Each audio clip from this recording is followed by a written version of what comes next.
If you are looking to rekindle your love life, rekindle that spark and that flare and that excitement and love in your relationship, or if you're looking to find a love life in the first place, or you're asking yourself, how can I strengthen my relationship now even further so that I don't need to rekindle my love life? Well, if any of those 3 or 4 things are for you, then this conversation today is going to be just what you need. We are talking to relationship expert Catherine Lundberg, who just released her new ebook. Her ebook is called Rekindle Your Love Life with These 6 Game-Changing Steps. We're going to be talking about those steps today, as well as how you can get the other steps in this ebook, because relationships are the greatest currency of life. The quality of your life is the quality of your relationships. So you know the fee for the broadcast. If you take away anything from this conversation, please share this show with just one other person who could use it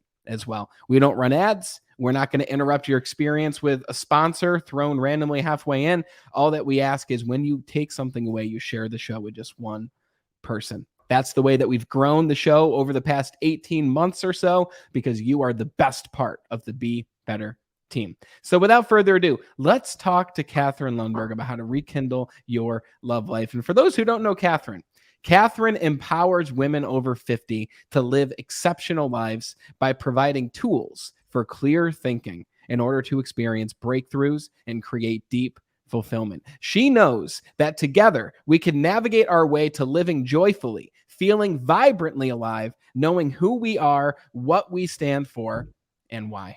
Catherine, I'm so excited to talk with you. Thanks for being on the show. Thanks for having me, Brandon, and thanks for the great intro. I appreciate it. 100%. So we are unique in the sense that I've known you now, I think, since the beginning of this year. I think we started a conversation at the beginning of 2022. We chat frequently, like every couple months we'll get back in touch. You've been working on a lot of cool things. And recently you messaged me and say, Brandon, I've been working on this ebook. Can you take a look at it? And guys, let me tell you, I look at a lot of different ebooks, and they're 1 page, maybe it's 2 pages, and the second page is all about how you can buy the product or whatever it is. Guys, Catherine's ebook is the next level. Like, Catherine, you put your time into this, you put your energy into this, but most importantly, you put your decades of experience and personal experience into this ebook. And it's a really pretty ebook, but it's also very practical at the same time. So what inspired you, Catherine, to put this work of art together in order to help people with their relationships? Well, thank you for that, Brandon. My inspiration is that I've been through a lot, and experience is a really cruel teacher. And I like to help people not make the same mistakes that I made. So by compiling this body of information of things that are really simple and practical, I really feel like I can help people improve the quality of their relationships and hopefully not make the same mistakes I did, because divorce is painful and it's not a lot of fun. So to be able, if I had had a life coach that had given me the same type of coaching in my first marriage of 18 years, things could have probably ended differently, or not ended at all. They could have turned out differently, rather. Yeah. Yeah, 18 years. That's a long time. Mm-hmm. You were a stylist in a salon for many decades. Is that Yeah. true? That's true, right? That's what you 40 did. years. Yes. That's Uh-huh. pretty incredible. I'm sure that you heard a lot of other stories from people that you worked with at that time about their relationships. And I remember you said something about being almost, in fact, like a therapist for some people as they're sitting there in your chair as you're helping them look beautiful. Like, did you run into a lot of patterns that you saw over and over with people when it comes to their relationship and their love life? And like, what are some of the things that you heard from the salon chair that you then took and incorporate in your business now when it comes to love and relationships? There's definitely a book ensuing there. And that was my favorite part of doing hair, was the relationships that came out of that. I would say for women, a lot of the times they really have a lot of trouble with knowing the difference between being a peacekeeper and a peacemaker. Most women will opt for being a peacemaker, which means just keeping the peace, or excuse me, a peacekeeper, which means keeping the peace by just sweeping how they really feel underneath the rug, not being authentic with their feelings or expressing what's going on inside of them, just for the sake of keeping the peace. To be a peacemaker, you have to kind of raise a little bit of hell. You have to be willing to go there and create conflict and be uncomfortable for the short term so that you can actually experience true connection with the other person and then work through what it is that's the problem rather than just letting it fester and brew until it explodes. Yeah, I think, a lot of that comes down to being able to have those difficult conversations, right? And assert yourself in those situations. But, women and men, we're not taught how to have those conversations. Like, I'm not sure how it was when you went to school, but even when I went to school, there was no communications course. There was no course on, like, what Dale Carnegie talks about. The best way to win an argument is not to have an argument in the first place. Like, we weren't taught how to have these deep and heartfelt conversations. A lot of people, the problems they have now, at least from what I've observed, are the same problems that they've had for 1 year, 2 years, 5 years, 10 years. They just never learn how to communicate through those problems. And I can absolutely see what you're saying when it comes to being a peacekeeper versus a peacemaker. Is there a way to transition from being a peacekeeper to a peacemaker? Because I've never heard it put in that way that you just described it. Yes, you have to be better with being comfortable with conflict. Nobody likes conflict and having that uncomfortable silence between you, which can happen. But I think the most useful tool that I can suggest is really balancing your truth that you need to share with your partner with equal parts of grace. If you are all about truth and you don't exercise grace and speak the truth in love, that's judgment, and your partner will feel very judged. However, if you are always gracious and say, oh, that's okay, I don't mind, and you never speak your truth, that's codependent behavior. And the other person will never know what's going on and never grow. And one day they may be blindsided because you finally just blow because you can't take it anymore. So equal parts of truth and grace are really good in those kinds of conversations. I can only imagine that you've had conversations with people too, where you've said to them, maybe they're in your chair or they're one of your clients now, and they say, Catherine, that makes me feel really good. That's so true. I know that to be the case. I know I need to speak my truth and share and have that conversation. But my partner, Catherine, if I tried to do that, there's no way that they would accept it. And I'm sure that is true in some situations. So in the situation where the person says, I tried to speak my truth and my partner shut me down or they didn't want to hear it, like, what would you say to that person in that situation where they aren't fully enabled to do so? Well, first of all, you have to use I statements instead of you statements because that can be really provocative and inflammatory. I might try saying, would you rather not know what's going on inside of me and then one day we just drift apart and things end badly? Or would you prefer that I share how I'm feeling with you, in a time frame, of course, that's good for you because timing's everything. But would you rather know what's going on, and would you be willing to listen to what's going on inside my heart and hear, how I'm feeling? And keep it about yourself and not about them, and not point fingers or be accusatory. They're going to be more willing to listen. And especially if you ask them permission to do that, and then ask when would be a good time. One of the tips in the book that I talk about, which is one of my favorites, is talking ahead of time about sitting down once a week. It can be for 10 minutes. It could be for a half an hour, coffee in the morning, a glass of wine at night, and just kind of do the week in review. I used to do this with my kids. We'd do highs and lows. What was your favorite part of the week? What was your not favorite part of the week? And then create a rule that this has to be a safe space where we get to share how we feel and not be judged for it, not be told, oh, that's not what happened, or you're wrong, or that's stupid. It has to be completely, whatever they say is okay. You're not condoning it, but you're just listening. Because one of the number one needs in a relationship is to feel seen, heard, and understood. So to set that time aside each week and just say, I really loved the way that you did A, B, and C. And it's amazing how when you praise somebody for something that they do right, how good it feels to be appreciated.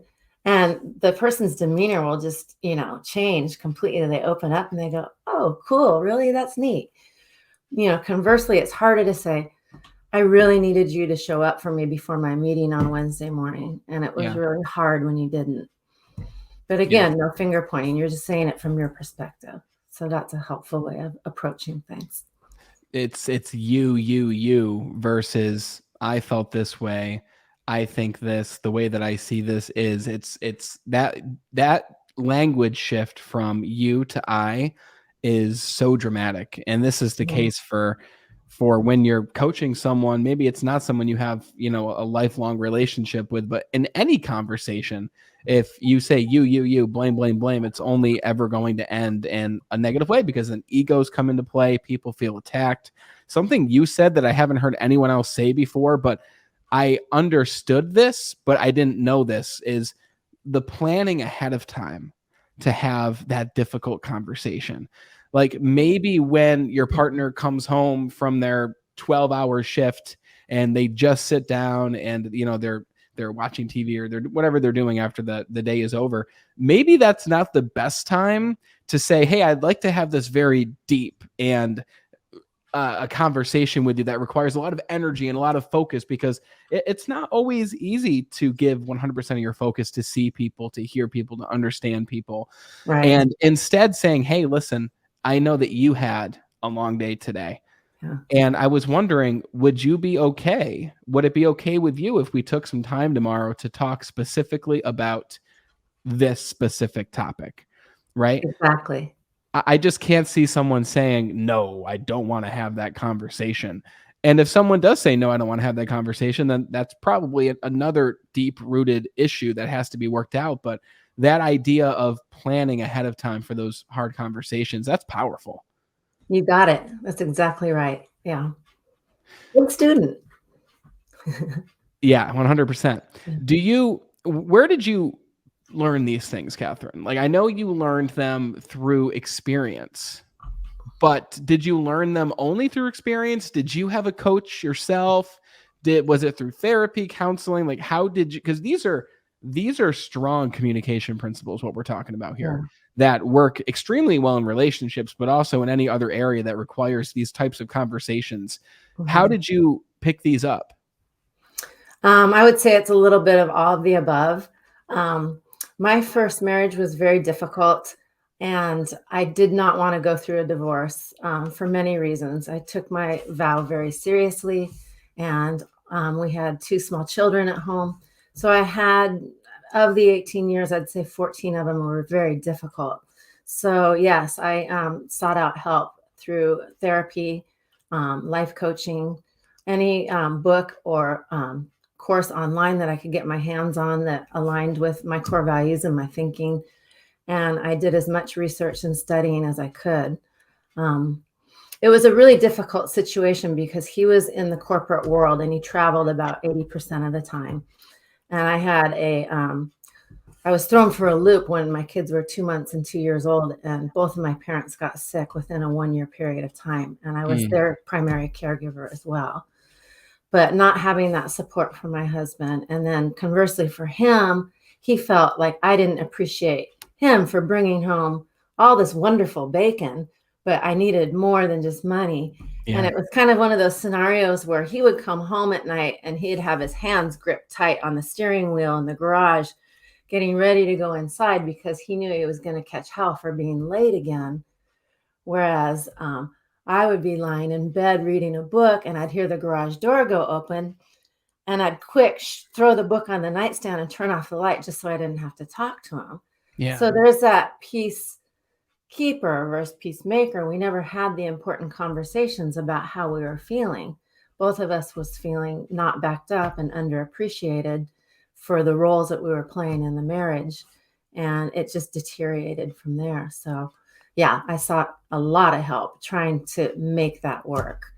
Yeah. And finally, at the end of 18 years, it did fall apart, which was sad because, you'd think with getting all that help, we would have been able to make it work.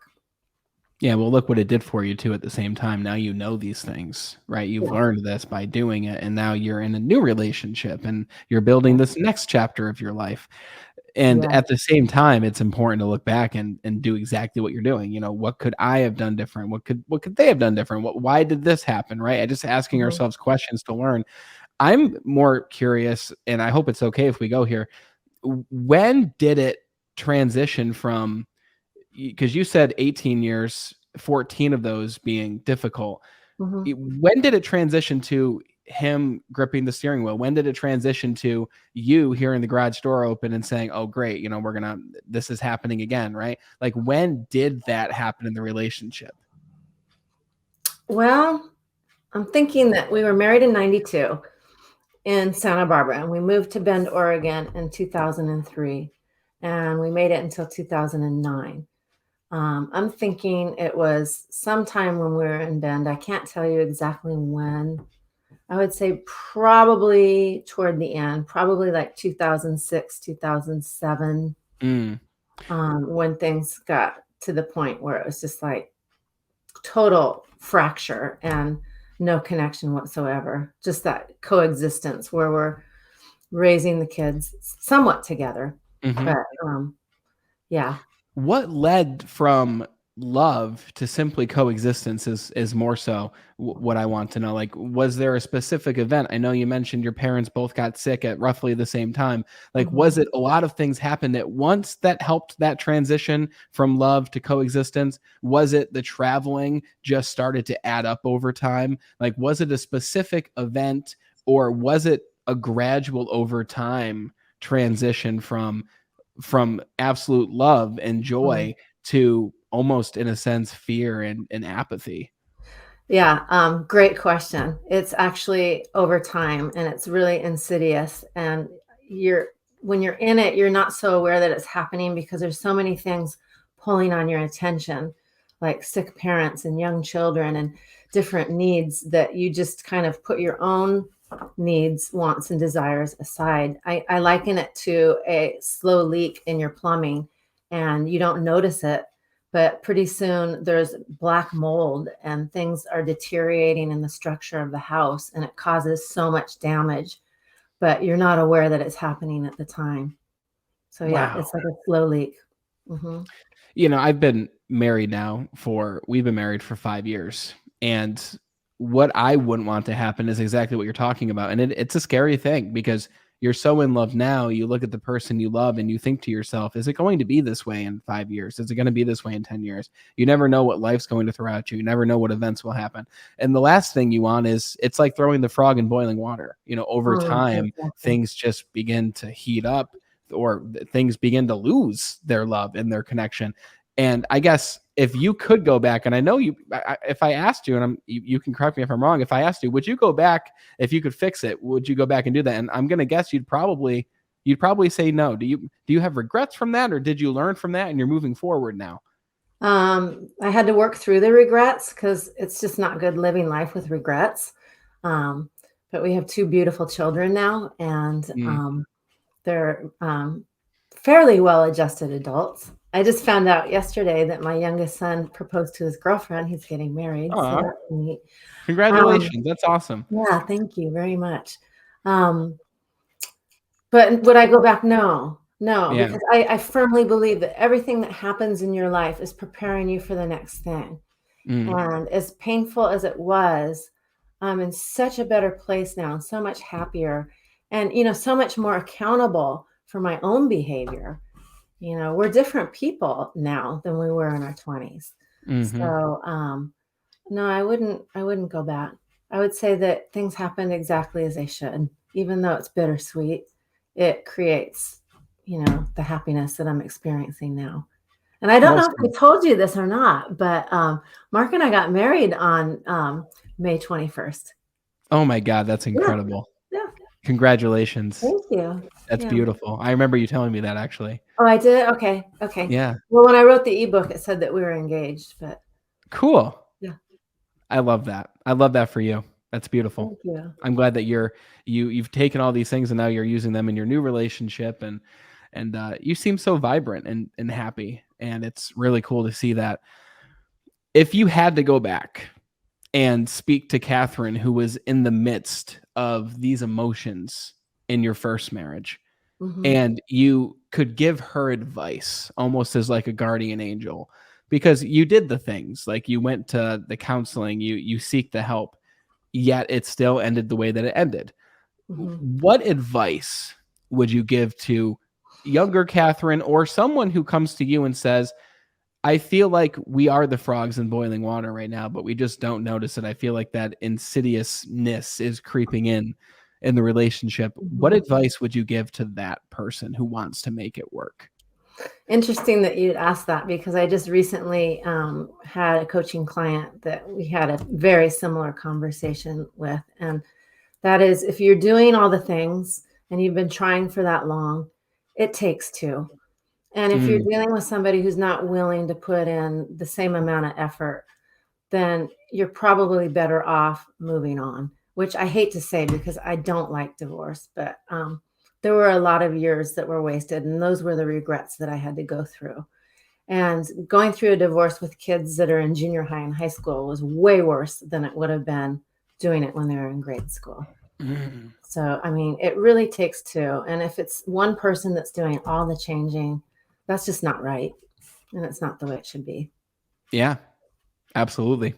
Well The, said. the thing that I would recommend for people who are looking or dating right now, and I do this exercise with them. I'm 3 for 3 for people that were looking to meet people. I've helped them find the relationships that they want.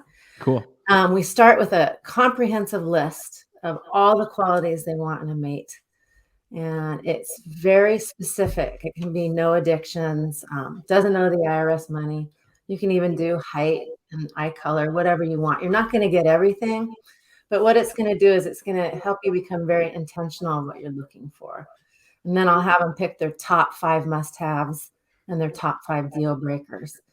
And in Mm, doing so, having this list, it's kind of like you wouldn't go into a grocery store hungry without a shopping list, because you'd yeah. end up with all of this junk that you didn't want. And the thing is, in dating, when you're lonely, it's like, what was I thinking? We've all done it. We've gone out with people that are just not aligned with our values in any way, shape, or form, just because we thought it was better than being alone. And it's Yeah. not. It's not. Being selective is a big, big part of the equation. Yeah. You're Yeah. activating that part of your brain where once you know what you want, you begin to see the people, the things, the opportunities that align with what you want. So to Exactly. repeat what you said, you'll have people write down a general description or a very clear description of what they're looking for. You'll have them write down what they must have, what deal breakers. Like when Mhm. you say write down what they must have, is that more so the values and characteristics of someone? Is it physical features? Is it both? What does that look like? Well, it's anything you want it to be. If it's somebody that's, less deep, they're going to be more into just physical attributes, but there's nothing Mm, wrong. You have to be attracted to the person that you're with. But you can get really granular with it. Like I said, doesn't owe the IRS any money, doesn't smoke or drink, will go to church with me, will yeah. play sports with me, wants kids, doesn't want kids, has kids, doesn't have kids. All those things that create a lifestyle that's either going to be cohesive with your own or not.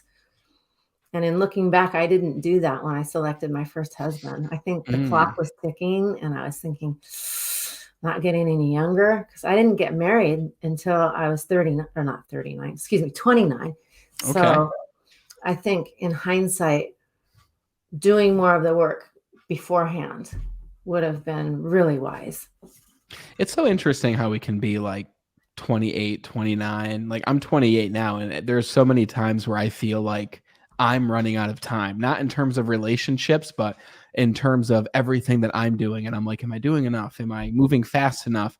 But if I wasn't married, like I married my high school sweetheart, Bree and I have been together for 11 years now, That's and awesome. married for 5. And I love her so much, and we've grown together. And I think that that's a big piece is we've both changed. Like we're both very different people than when we were 20 Mhm. years old. Even we're both different than when we were 24, 25, but we've learned to grow. We do communicate. We have those conversations, not perfect by any means, but we understand the importance of many of the things that you're talking about right now.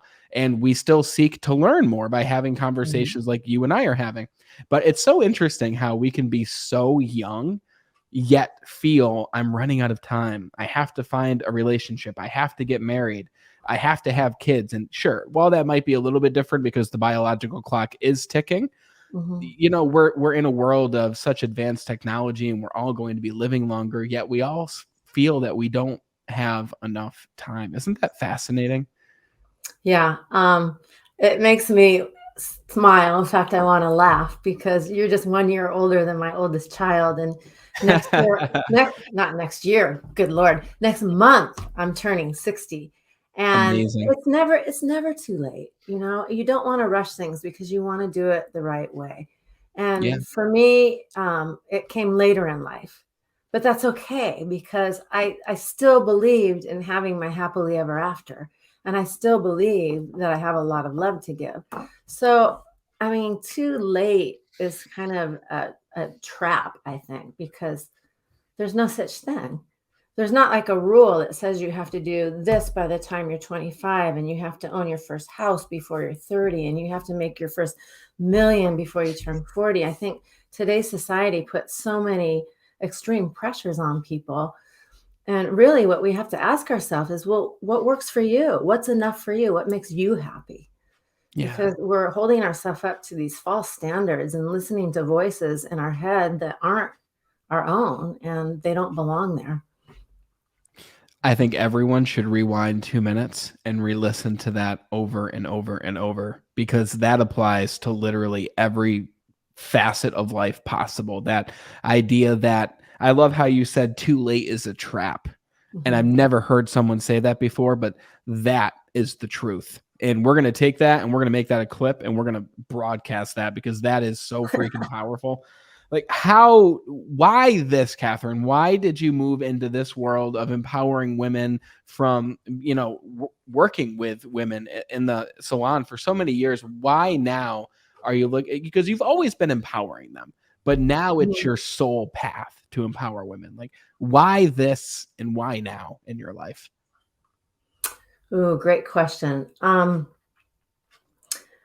think it had to do with COVID. I know a lot of people always rewind to COVID, but when they shut down the salons in Oregon for 12 weeks, and I was sitting home by myself with my little dog as a single woman, you know, you have tons of time to reevaluate everything.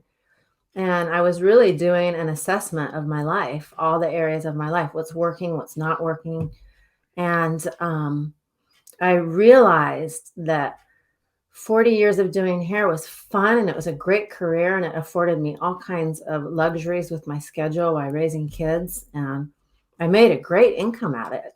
Um, but what really mattered to me were the conversations that ensued from behind the chair and making a difference in people's life and having them come back in 6 weeks later and say, I really appreciate what you shared with me because I took that to heart and it really worked. And I realized that that's really what I wanted to do.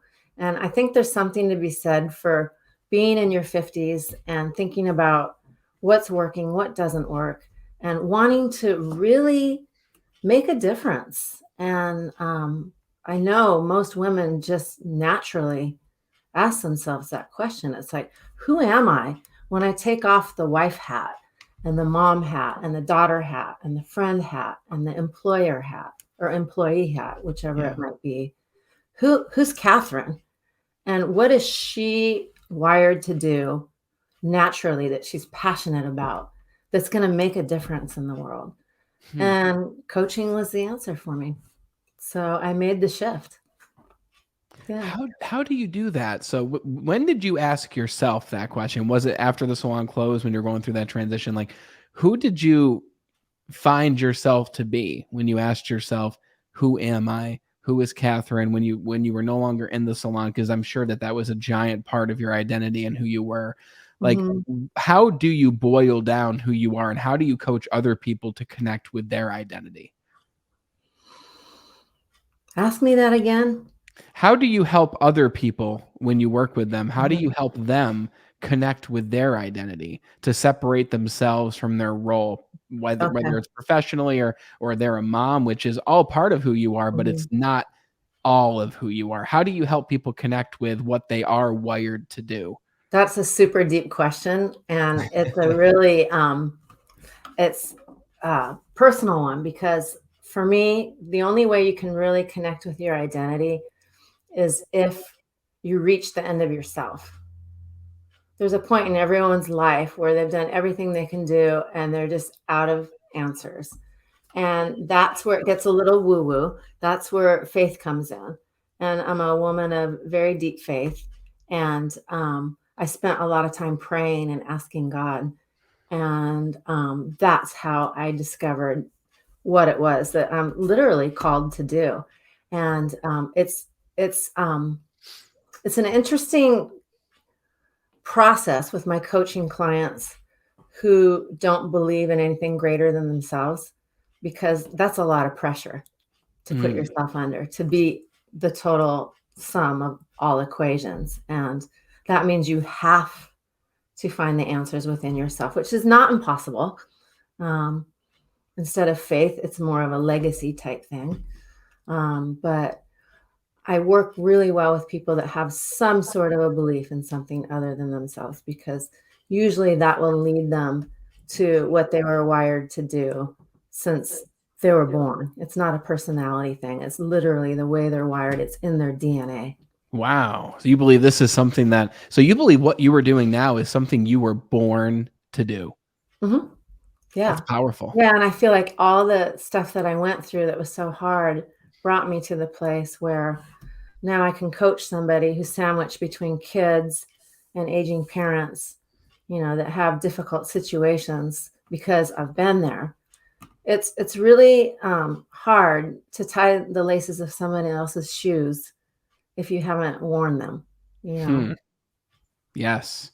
And who better to help you than someone who went through this for a chapter or several chapters of their life? Like, you were born to do this, you went through the challenges. You still have challenges, of course, like we all do, but Mm, you know best. I mean, who knows best than someone who went through this, like what you said. In yeah. order to empower others, you must be empowered. Hmm. And I know that in your book, you mention ways that you take care of yourself in order to stay empowered so you can help others. What are some things that you do for yourself? Whether it's a ritual, maybe you do it every day, maybe you do it every now and then, maybe it's with your husband, maybe it's with yourself. Like, what are some things you do to empower yourself, to fill yourself up so that you have some to pour into others? Oh, that's good. I actually wrote a blog on rituals because I'm a big fan of them. Rituals rather than just routines, because rituals have meaning assigned to them versus just doing a routine like brushing your teeth. Um, I like to get up early every morning and spend an hour doing journaling and prayer and meditation. I also wrote a blog on journaling because I'm a big fan. And I make sure that I get at least an hour of exercise every day. I'm kind of OCD and a freak about my diet.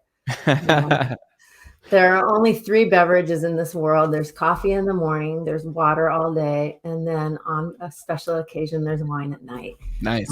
No sugared sodas or any of that stuff. Plenty of sleep. The older you get, the more you have to take care of your body. You can't abuse it as much. I know that in your journey, you said that you lost quite a bit of weight.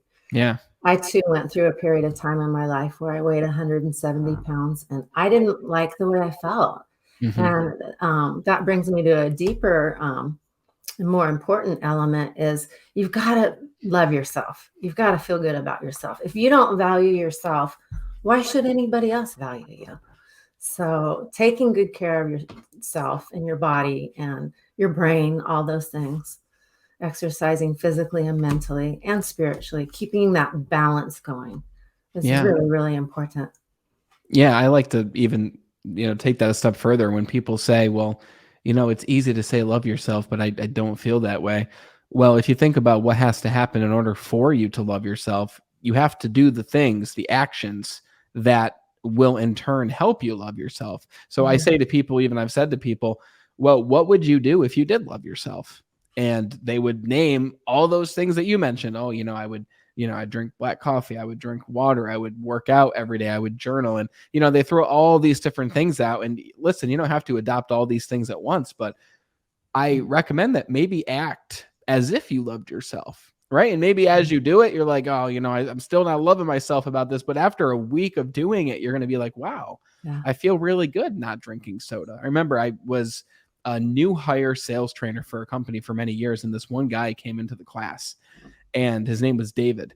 And he came in and I joke you not, like he literally had 5 energy drinks in front of him every single day from the 9 to 4 p.m. class.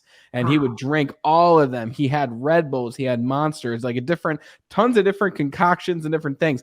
And I walked up to him during a break and I was like, can I ask you a question? And he was a very overweight guy. I was like, can I ask you a question? He's like, yeah. I said, how is this working for you?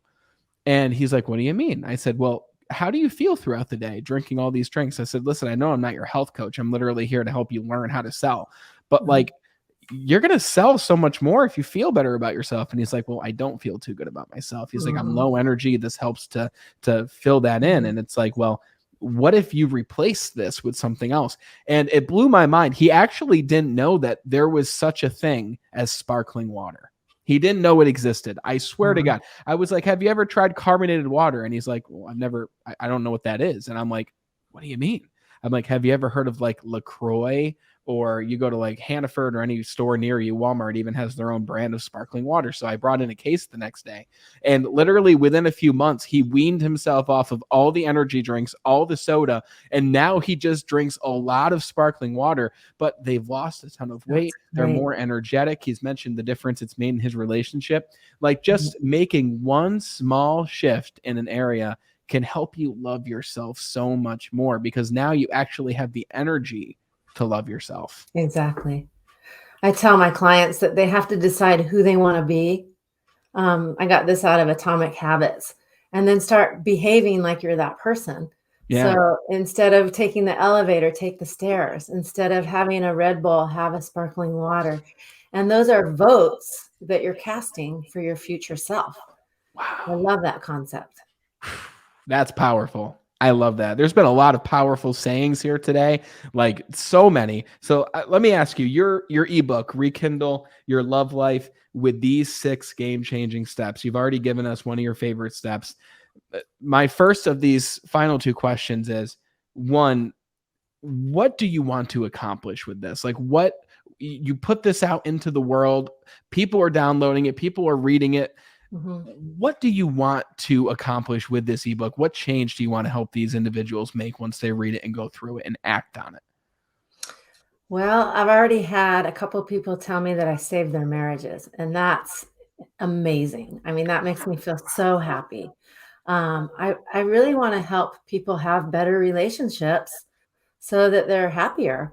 If you're not happy in your relationship, you can't be happy in the other areas of your life. You're not as productive at work. You're not going to want to cast those future votes for yourself because you're going to feel crappy about how things are going in your personal life. So it's all synergistic. And for me, being a life coach means helping people craft a better way of living. And by giving them a roadmap to be able to do that, it just fills my heart with joy. It really makes me feel like, okay, I'm hitting my stride. I'm in my wheelhouse. This is what I was born to do. Yeah, I can tell that. It's very clear to see that by the way you talk about these things, by even the way that you hold yourself. It's very easy to see that you are doing what you love to do and you're doing what brings you joy. And just that alone translates to your clients. They feel that, and that helps them to cast their own future votes. Yeah. That's amazing. I love that. Where's the best place that people can download your ebook? Well, if they go to my website, www.clarity-lifecoach.com, it is offered as a pop-up, but will come up in the first few seconds, and you can just fill out the form with your email address and get it that way. You can also follow me on Instagram. It's Catherine, Catherine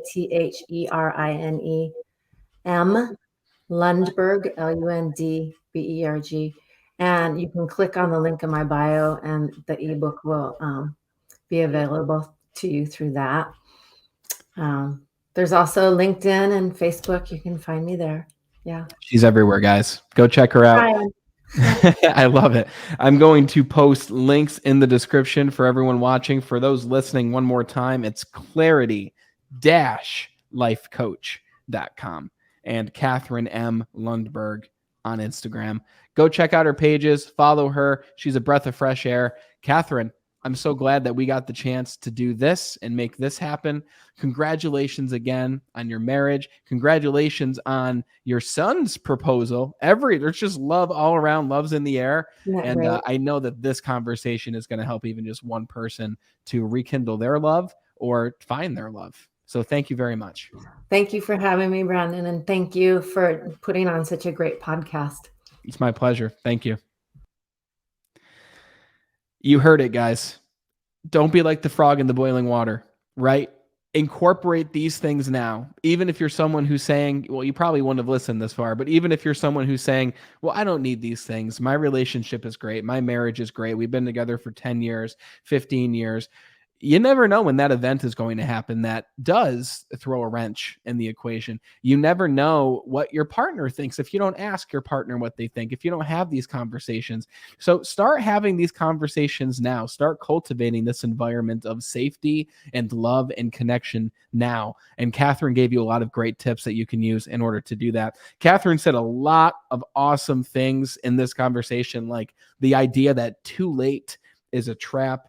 The idea of you'll discover your identity when you reach the end of yourself, asking yourself who you want to be, like tons of deep things in this conversation. You're going to have to listen to it a few times. And if you did take something away from it, which I'm sure you did, then please share this show with just one person who could use it as well.